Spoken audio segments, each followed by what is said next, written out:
વાપર્યું કોઈ દાડો? ચમ એ તમારા જેવા ચારા નહીં કરતા અહીંયા ભૂત પલિતોના વિદ્યાના ચોકી મારવાનું પેલું કરવાનું એની જગ્યા પર તમે બધું લાઈ ભૂવા લાઈ નારિયેળ દાટો લીંબુ વારો ચોકી મારો તો પેલી ના નડતી હોય ને તો વધારે નડે ખીજાય મારી જગ્યા છે મને કોઈ નારિયેળ દોડો હાલવો નહીં મારી જગ્યામાં પાછી બહારની માતાને ચોકી મારે લે તાર તને બતાવ મારે કે નહીં આ વિચાર કરજો કોઈ એવું કે અમેરિકા તો નહીં નડતું હા તો અમેરિકા વાળા આવા ચોકીઓ નહીં મારતા ચારા નહીં કરતા એ કરે છે અને એ તો 25 જગ્યાથી તો ભૂવા લાઈન ચોકીઓ મારો તો મેલડી વધારે ખીજાય તમે એક મારો વ્યવહાર નહીં આવતો પાછા પારકા ભૂવાની માતાઓની ચોકી મારે છે લે મારી માતાની ચોકી માર દેજે ખીલા અહીં કોઈ નડશે નહીં એ ચોકી મારો ને તો એની માતા તે એની ભૂવાની એની રે પણ આ મેરડી તમારા ભૂકા કાઢ નાખે નડે જબ્બર નડે તમને મારી નાખે હોભર્યું છે ને ચારે મારે તમે હાથે કરીને ચારા કરો છો ભૂવા લાવીને બોલાવો છો જોતા નહીં કે શું નડે છે બુઆજી વારવાનું આયા બુઆજી માટલી બાટલી વારીને લઈ ગયા એટલે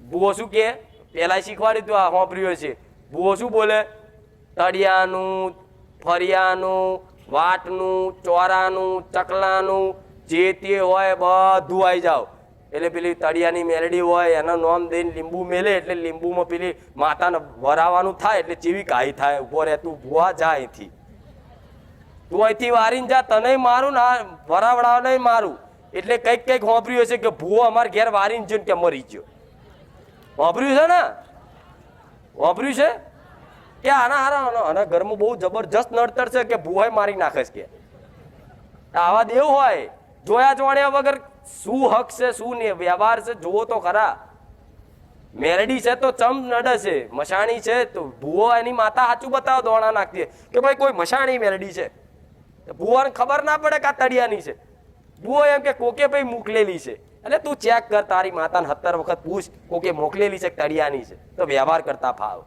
ડાયરેક્ટ તમને કહી દે આ તો કોકે મોકલેલી છે ફલાણા ભાઈએ ઝઘડો થયો તો ઝઘડો તો તમારે 17 જગ્યાએ થયો હોય કહી દે હા વાત સાચી કે લે ભોજી શું કર વારવી પડશે એમ કરીને પેલી હોય જગ્યાની ને બહારની કરીને ભરાવો પેલી કાઈ થાય જ નહીં મશાણી મેરડી એટલે કે મોટી આંખો વાળી મારી નાખે ને ચારે મારે છે માણસો તમે ચારા કરો છો હોશિયારો વાપરો આ કરું તે કરું પણ પ્રેમથી એને માં કરીને આટલો એક વ્યવહાર હાલવાનો છે લાપસીનો નારિયેળનો કે માં તારી જગ્યા છે ભલે તું દેખાતી નહીં પણ માં અમને અણસાર તો સજ કે તું અહીં જગ્યા પર ફરસ તમારા ઘરમાં એક વ્યક્તિએ તો કીધું જ હશે કે હારું કોક રાતે સીડીઓમાં ફરતું હોય ને ઉતરતું હોય એવું લાગ્યું અમુક ઘરમાં તો કચરો રાતે વાર લો જો અનુભવ થયા હોય આ બધા કહેવાની વસ્તુ નહીં અંધશ્રદ્ધા નહીં કોકના કોને તો મજા ગમશે કોક વાતું હશે પણ હોય છે સત્ય હોય છે પણ એ ચારે આવા એધાણ આલે ને તો એ ચારે તમને મારશે નહીં નુકસાન નહીં નાખે એધાણ એટલે આલે છે ઓળખો કે મને ઓળખો એ બોલશે આવીને કહેશે કે માતાજી અમે કુળદેવીનું શ્રીફળ મેલેલું છે કંઈકના ઘેર મૂકેલું હોય છે અમુક નહીં મૂકતા પણ બધા ટકા લોકોમાં ઘેર શ્રીફળ મૂકેલું હોય છે કુળદેવીના નામનું કળશમાં કે માતાજીના મઠમાં તો શું એ શ્રીફળ બદલાય ખરું આવો પ્રશ્ન થાય છે ને બધાને કે મારી શ્રીફળ અમારું જૂનું મૂકેલું હોય તો ક્યારે બદલવું તો હું એવું કહું છું કે આ નોરતા છે ને ચૈતર આ 9 દાડામાં તમે તમારી માતાજીનું શ્રીફળ ગમે તારે બદલી શકો છો તો એમાં દેવી શક્તિ યાત્રા થશે એટલે કોઈક ભુવા એવું શીખવાડે કે ના આપણે તો આસોની આઠમે બદલાય છે તો તમારું મન એવું કહેતું હોય ને કે શ્રીફળ જૂનું થઈ ગયું છે મારે બદલવું તો તમારી કુળદેવીને પ્રાર્થના કરી અને જે જૂનું શ્રીફળ હોય એને લઈ અને નવા શ્રીફળની લાલ કપડામાં એક નારાછડી બાંધી અને કળશમાં મૂકી ચાલના કરી અને 9 દાડા કે ચૈતરનો આખો મહિનો તમને જે યોગ્ય લાગે એ પ્રમાણે એની ભક્તિ કરશો ને શ્રીફળની તે શ્રીફળમાં તમારી માઇન્ડ બેહી જશે લખી રાખજો મેરડી આવું કહું જેટલાના ઘેર શ્રીફળ મેલેલા જોજો કેટલા બધા તો તમે બદલી શકો છો હો કદાચ કોઈએ આસોની આઠમના આસોના નોરતામાં કદાચ બદલ્યું હોય તો ચાલે હેલો મિત્રો, સ્વાગત છે તમારું આજના આપણા નવા વિડીયોમાં. તો મિત્રો, આજના વિડીયોમાં આપણે બારેજા ધામના ખૂંખાર મેળીમાં જે ચૈત્ર મહિના વિશે વાત કરી છે તેમની વાત કરશું મિત્રો. તો મિત્રો, ચૈત્ર મહિનામાં કઈ રીતે લોકોના દુઃખ દૂર થશે મિત્રો? જો આ નવરાત્રી જે ચૈત્રની આવે છે મિત્રો, માતા એવું કહે છે કે ચૈત્રના વાયરા વાઈ ગયા છે મિત્રો, હવે તમારે તમારી કુળદેવીને પ્રસન્ન કરવા માટે શું કરવું? ઘરમાં રહેલું શ્રીફળ મિત્રો, જે ઘરમાં તમારે મંદિર હોય કે પછી નાનકડો મઠ હોય કે કાંઈ પણ હોય મિત્રો, તો તેમાં રહેલું શ્રીફળ તમે બદલાવી શકો. કઈ રીતે બદલાવવું એના વિશે માતાએ ચૈત્રી નવરાત્રીના આજના વિડીયોમાં બધી જ વાત કરી છે મિત્રો. તો વિડીયો પસંદ આવે તો વિડીયોને લાઇક કરજો, ચેનલને સબસ્ક્રાઇબ કરજો. દરેક પ્રકારના વિડીયો માટે ખૂંખાર મેળીમાંના આપણા ચેનલને સબસ્ક્રાઇબ કરવાનું ભૂલતા નહીં, કારણ કે આપણે ખૂંખાર મેળીમાં લગતા દરેક પ્રકારના વિડીયો લાવીએ છીએ મિત્રો.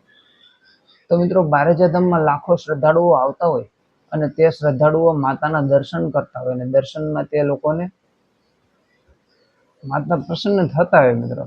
તો તેનું કારણ શું છે મિત્રો? ખૂંખાર મેળીમાં કઈ રીતે પ્રસન્ન થાય, કઈ રીતે માતાને પ્રસન્ન કરી શકાય? તો માતાને પ્રસન્ન કરવા માટે મિત્રો તમારે બારેજા ધામ જવું પડે. અને બારેજા ધામ જઈ અને તમે જો ત્યાં રવિવાર માન્યા હોય, એમ તમે રવિવાર ભર્યા હોય તો તમને માતા પ્રસન્ન થાય.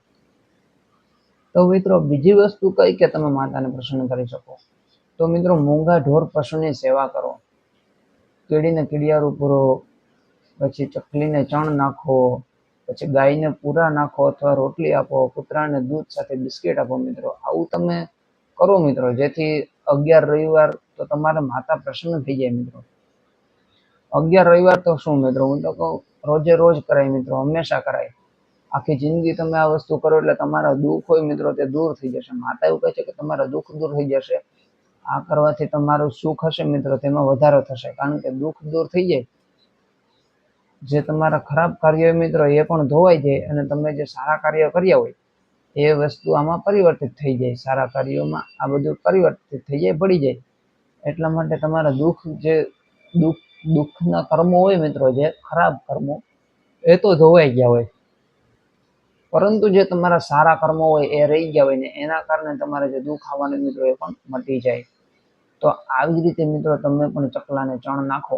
ચકલાને ચણ નાખશો મિત્રો તો માતા એવું કહે છે કે જેમ ચકલું એક એક દાણો ચણે મિત્રો, એ રીતે તમારું દુઃખ પણ એક એક કરીને દૂર થતું જશે મિત્રો. ચકલો કેમ ધીરે ધીરે એક એક દાણો ચણતો હોય મિત્રો, એ એક સાથે 10-15 દાણા ન ખાય છે, પરંતુ એક દાણો ચણતો હોય મિત્રો. તો એમ તમે ચકલાને ચણ નાખો. ચકલા માટે મિત્રો જે પેલું આવે છે, જે પાણી પીવાનું, તેવું પણ બાંધો મિત્રો ને એમાં રેગ્યુલર પાણી નાખો. અમુક દિવસો થાય એટલે તેને ધોઈ નાખો, પાછું તેમાં રેગ્યુલર પાણી નાખતા જાવ. રોજે રોજ પાણી નાખો ને થોડાક 7-8 દિવસ થાય એટલે તે વાસણ કે હોય મિત્રો, જે ઠીકરાનું કે જે કહેવાયનું હોય, રસનું હોય છે, તો તેને તમે ધોઈ નાખો. તો જેથી કરીને મિત્રો આવા સારા કર્મો કરશો, બીજા જીવનું તમે ભલું કરશો, એટલે માતા આપોઆપ તમારા પર પ્રસન્ન થશે. તમારે ક્યાંય જવાની જરૂર નહીં રહે મિત્રો. પછી મિત્રો, કૂતરાને તમે રોટલી આપો કે કૂતરાને દૂધ સાથે બિસ્કિટ આપો મિત્રો. તો આવું કરવાથી મિત્રો તમારા જીવનમાં 100% મિત્રો સફળતા આવશે. કારણ કે સફળતા હોય મિત્રો તો તમને એવું લાગશે કે ભાઈ હું જીવનમાં કંઈક નવું મેં મેળવ્યું છે. બાકી ઘણા લોકો મિત્રો સફળ થઈ જાય છે, પરંતુ તેને તેમની જે મજા હોય મિત્રો તે રહેતી નથી. તો એનું કારણ શું મિત્રો? કે તેમના જે દુઃખ હોય મિત્રો, અમુક લોકો પાસે બધું હોય પરંતુ તેની કિંમત ના હોય મિત્રો. તેને કિંમત ન હોય અથવા તો તેને તેની કંઈ પડી પણ ના હોય કે મારી પાસે આ વસ્તુ છે, તેને તેની ખુશી પણ ના હોય. તો એનું કારણ શું મિત્રો? કે તેણે ભૂતકાળમાં જે કર્મો તો કર્યા છે, પરંતુ તેણે દુઃખ પણ નથી જોયું, અને તેણે સારા કર્મો કર્યા છે અને ખરાબ કર્મો પણ કર્યા છે. તો જે સુખ છે તે તેના સારા કર્મોને લીધે આવ્યું છે, અને જે એને એ વસ્તુની કાંઈ પડી નથી સુખની, તો એ એના ખરાબ કર્મો લીધે મિત્રો. જો તમારી પાસે અઢળક પૈસો હોય અને તે તમે તમારી સુખ સાહેબી, સુખ શાંતિ માટે વાપરી ના શકો, તો એ વસ્તુ એવી કહેવાય મિત્રો કે તમે એ ધનના માલિક નહીં પણ ચોકીદાર છો મિત્રો. તમે એ ધન ક્યારેય પણ વાપરીને સુખી ના થઈ શકો.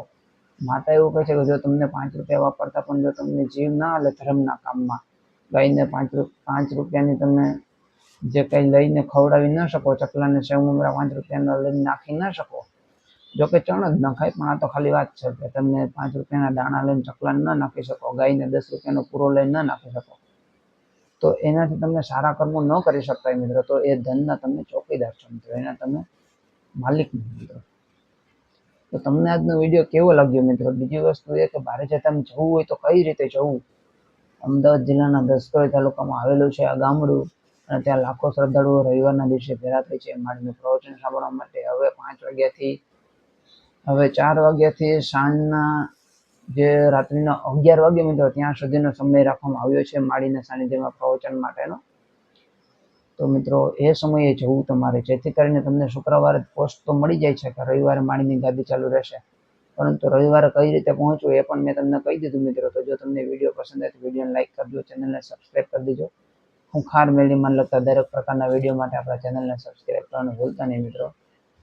તો મિત્રો બીજી વસ્તુ એ કે બારેજાતામ તમારે જવું હોય તો તમારે કઈ રીતે જવું એ પણ મેં તમને કહી દીધું. તો હરિઓમ પાર્ટી પ્લોટની સામે મીરા ફાર્મ છે, તેમની બાજુમાં ખૂંખાર મેળીમાંના પ્રવચનની ગાદી થાય છે. તો એ પણ વસ્તુ યાદ રાખજો. જય ખૂંખાર મેળીમાં, જય હો બારેજાતામ.